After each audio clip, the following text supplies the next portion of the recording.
So good morning, good afternoon, and good evening to all of you, wherever you're listening and watching today.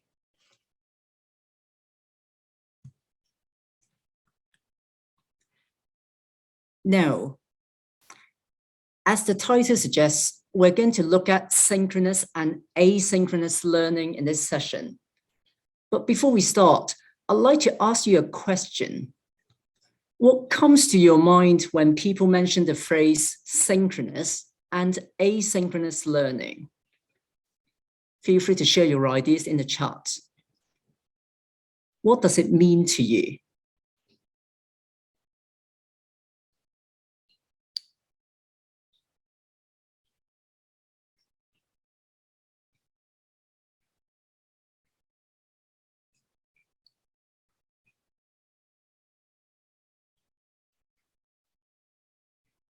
Right, at the same time or at a different time?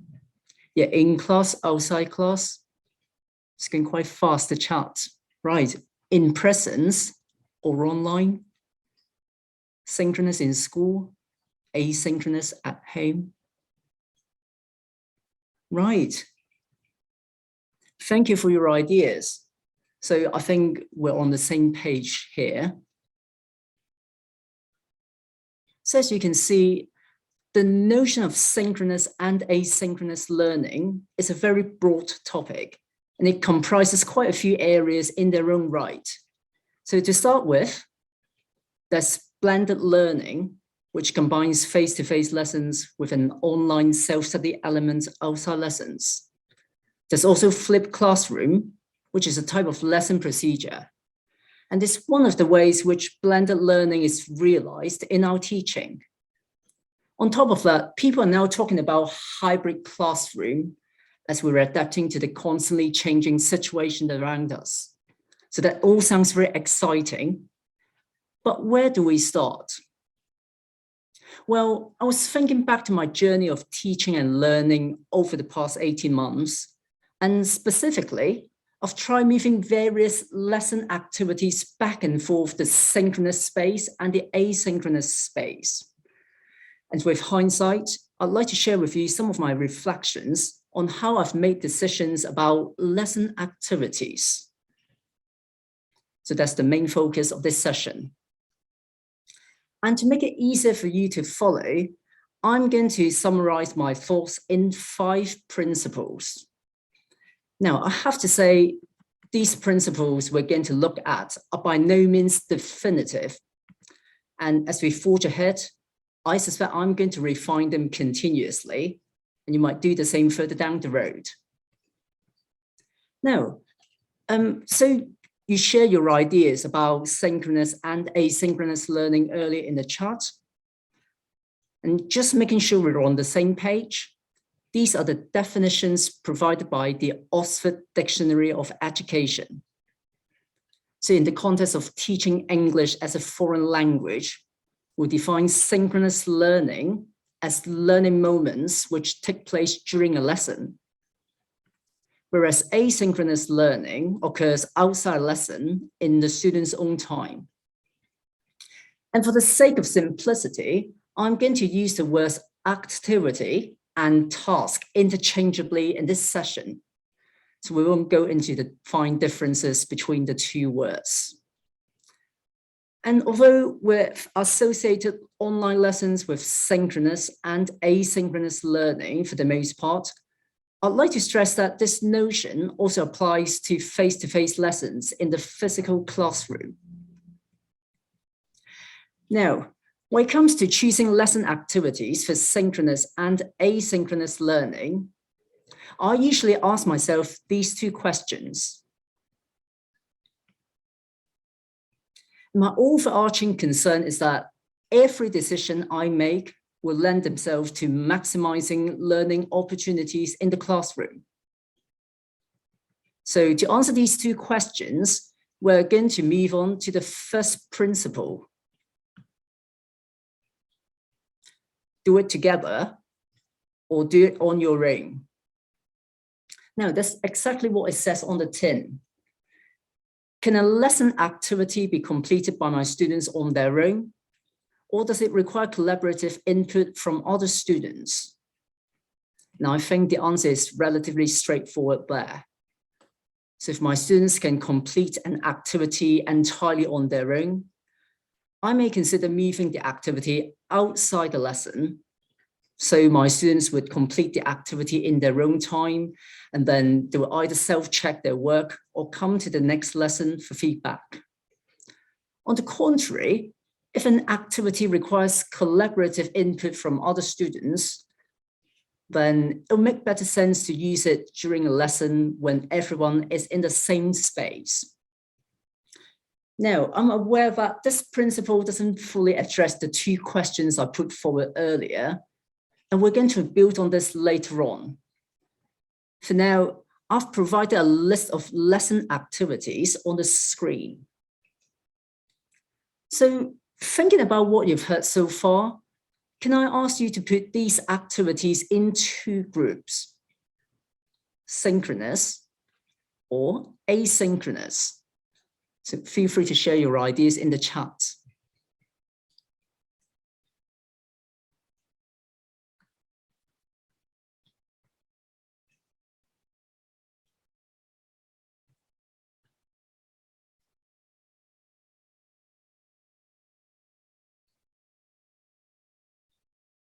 Right.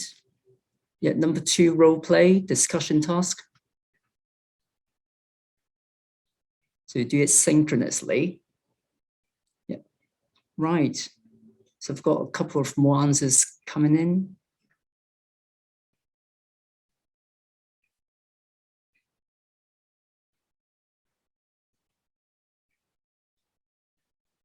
Right. So most of you agree with each other. Thank you. Now, these are my own ideas. So in reality, I think it's not always as clear-cut as two self-contained groups, like the ones you see here.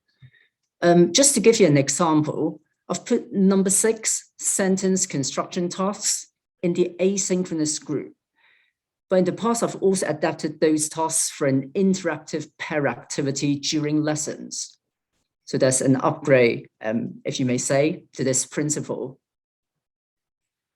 But coming back to the basic principle, what we're looking at is, instead of spending precious lesson time on those activities which students can perfectly complete on their own, we can free up a greater part of lesson time for collaborative activities so that our students can practice language and communicate with each other in the synchronous space.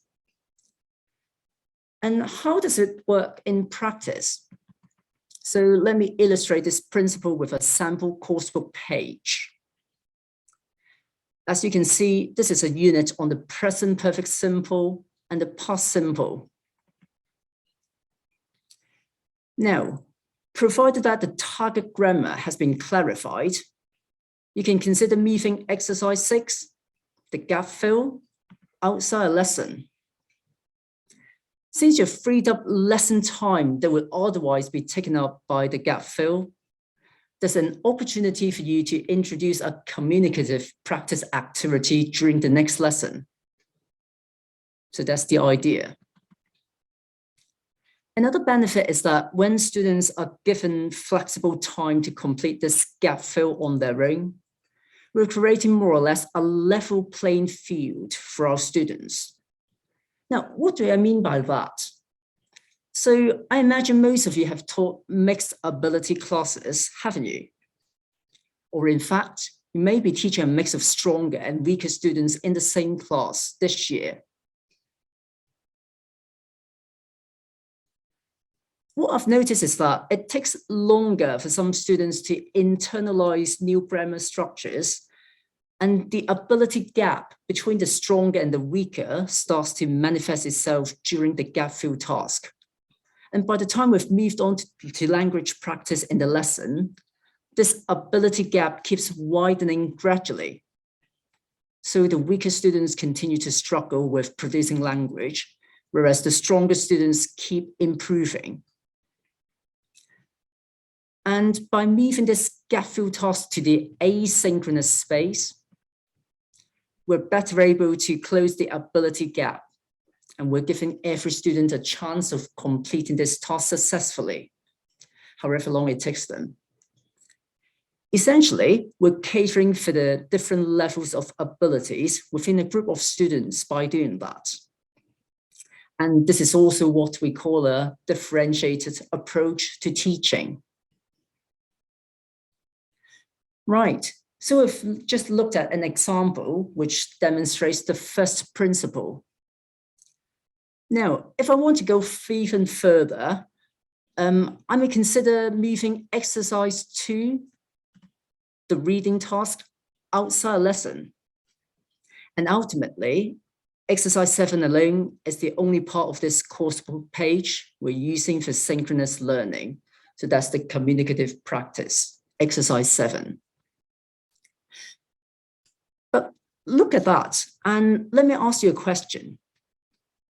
So if we move this reading task outside a lesson, can you see what potential problems there would be if I decide to do that? So if we move all listening and reading tasks outside the classroom, what's going to be a problem of that? So again, feel free to share your ideas in the chat.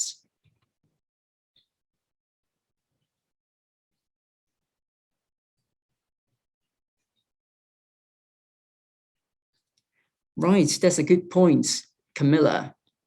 Yeah, so sometimes if they don't do homework.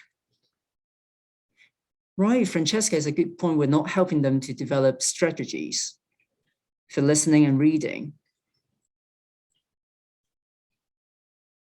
Yeah, we can't check their understanding, or maybe we have to wait until the next lesson to give them feedback.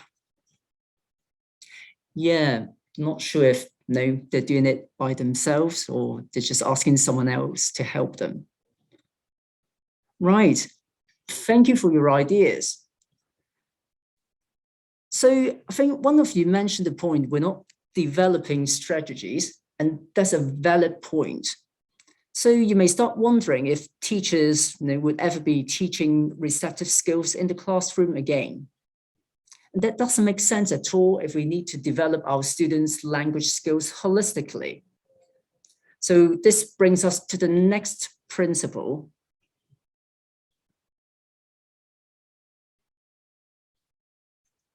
Now, if we evaluate exercise 2 again, the reading task, in relation to the coursebook page, my question is, are we teaching or testing our students' reading skills? What do you think? Are we teaching or testing their skills?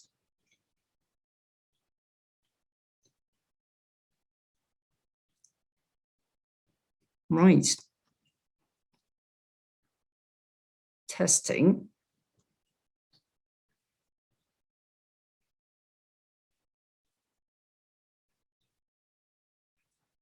Exactly. Thank you. So it's true that students get to practice. What they're really doing is they deploy their existing reading skills to complete exercise 2. So we're testing their current ability, not extending their reading skills and teaching them something new. Now, in the context of this coursebook page, I may argue that the aim of this reading task isn't so much about teaching per se. If the target grammar constitutes the main lesson aim here, then we're essentially using the text to present contextualized language. So since I'm not really teaching reading skills here, it wouldn't undermine my lesson if I move it outside the classroom. But let's suppose I'm using another type of reading task, like this one on the screen. Now, as you can see, it's a task which students have to complete in the Cambridge PET exam, and that's reading part 4. Now, in this situation, I wouldn't wish to move it outside a lesson immediately. That's because my students would need to learn the appropriate reading sub-skills for their exam. And I wouldn't like my students to run the risk of applying random techniques in order to complete the reading task either. So what I usually do is, for the very first time, I'll always use the reading task during a lesson to teach my students the relevant sub-skill here. Now, there are several ways of doing this task in the classroom, but personally, I'll start with a gist task so that my students can get themselves familiarized with the general topic of the text. Then we'll move on to the first question together as an example. And this is a moment which I ask my students to identify references to the correct answer. After that, I'll set my students a time limit for the remaining questions. So these are all taking place synchronously during a lesson. Now, once I've taught this reading task, when it comes around for a second time, then what I'll do is I'll move it outside a lesson like this. And along with my decision, I'll also need to teach my students how to recreate exam conditions outside the classroom. For example, students need to stick to a time limit and mark their task progress if they haven't finished it in the given time. And they also need to know how to minimize distractions, such as gadgets or even comfort snacks, which won't be accessible in an exam condition. So as you can see, we need to think about the learning aim of a lesson activity when we decide whether we use it synchronously or asynchronously. And the activity aim should be evaluated together with the main lesson aim so that the two don't cancel out each other.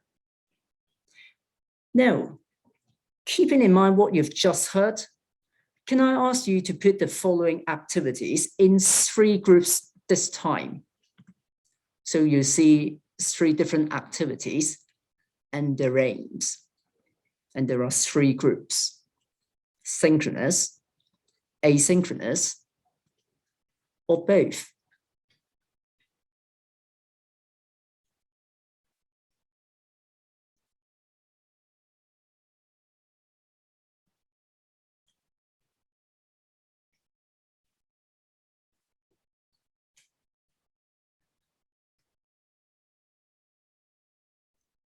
So feel free to share your ideas in the chat. You can also take some time to think about it.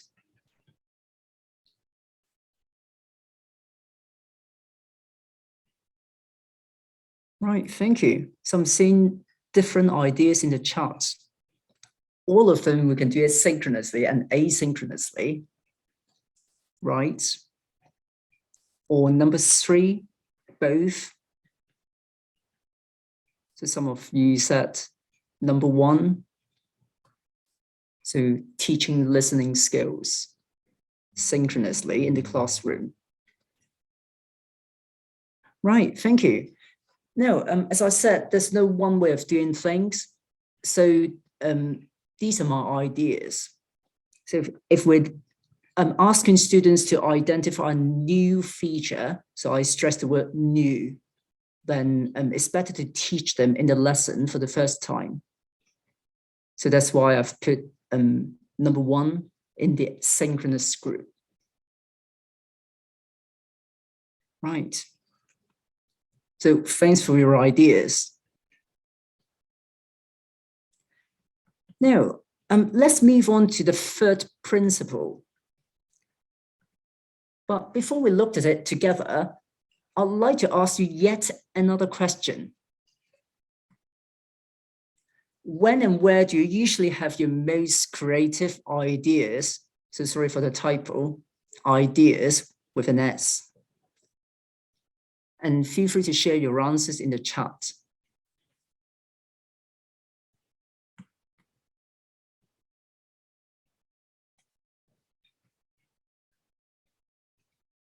Right, in the shower.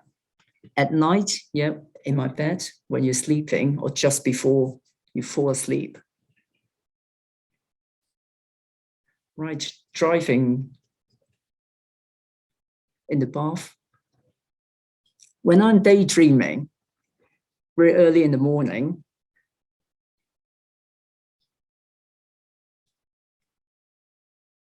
when hiking, reading with my colleagues.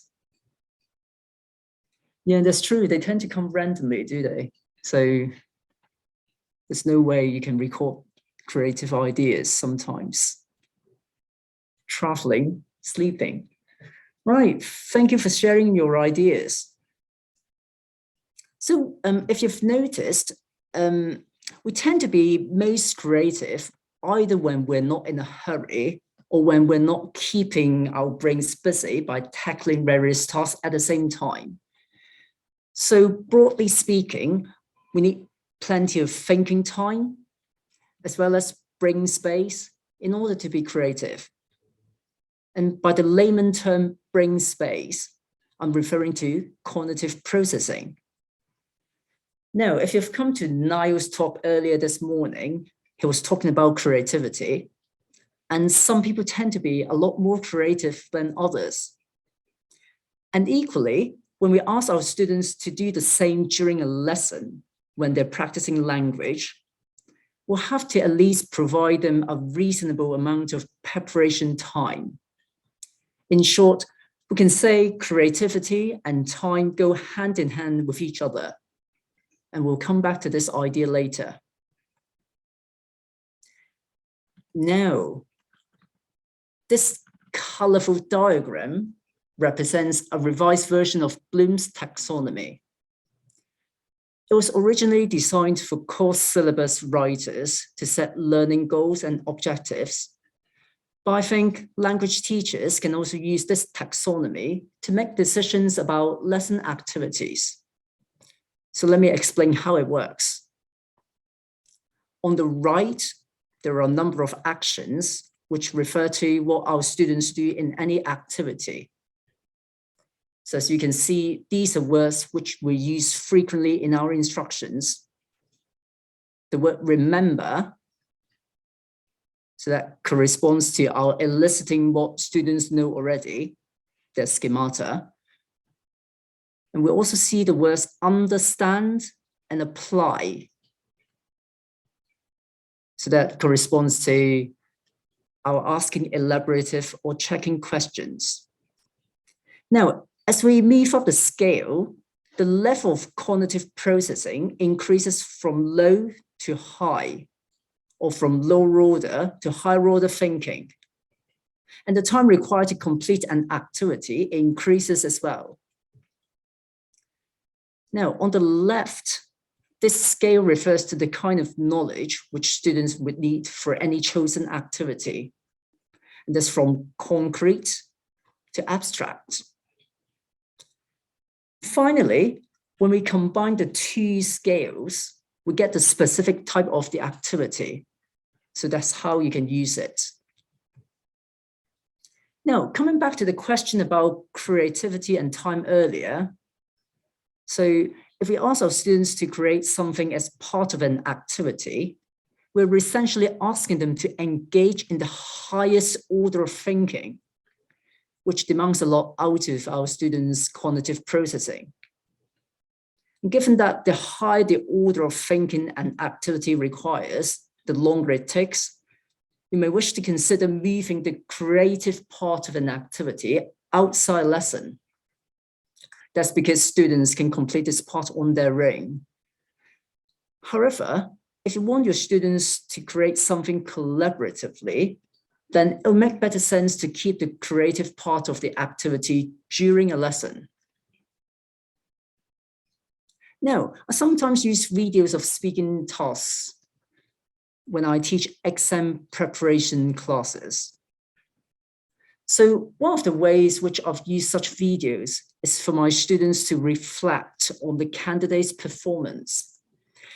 In the first and the second video watching task, I'll set my students a couple of self-evaluation questions based on the marking criteria. And as you can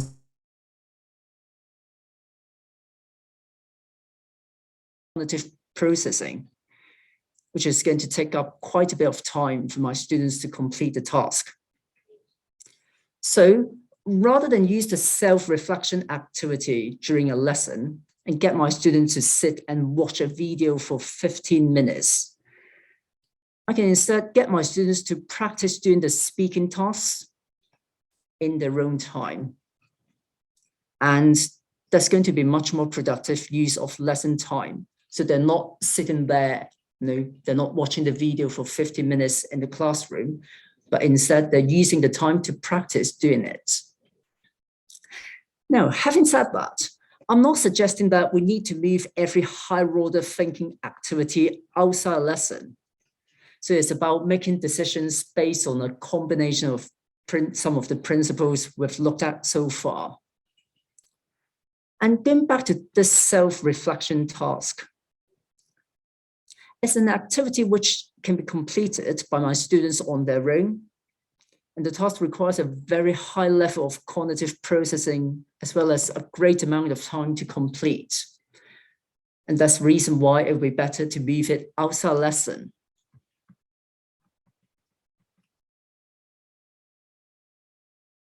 Now, we're still missing a key part of the equation when it comes to making decisions about lesson activities. And that's the awareness of our students. In order to maximize learning opportunities, wouldn't it be great for teachers to move as many activities as possible to the asynchronous space? But at the end of the day, we have to be aware of our students' circumstances. So let me ask you this question. Does this situation often happen to you in the classroom? Feel free to say yes or no in the chat.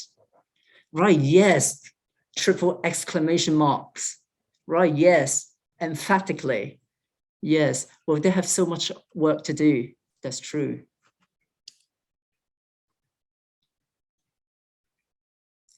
Yeah, so a lot of yeses in the chart. And that's right. So a lot of them, they often have to juggle the academic demands of various school subjects at the same time.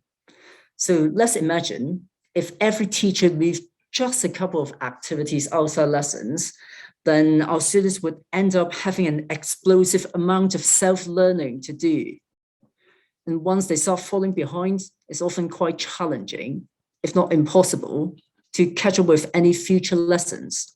So that's something for us to keep in mind when we make decisions about using activities for asynchronous learning.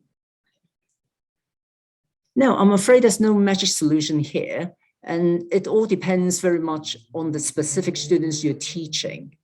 So of course, learner motivation, individual needs, and preference of learning styles are some of the factors at play. Now, we've looked at 4 principles so far. So I think it's a good time to wrap up.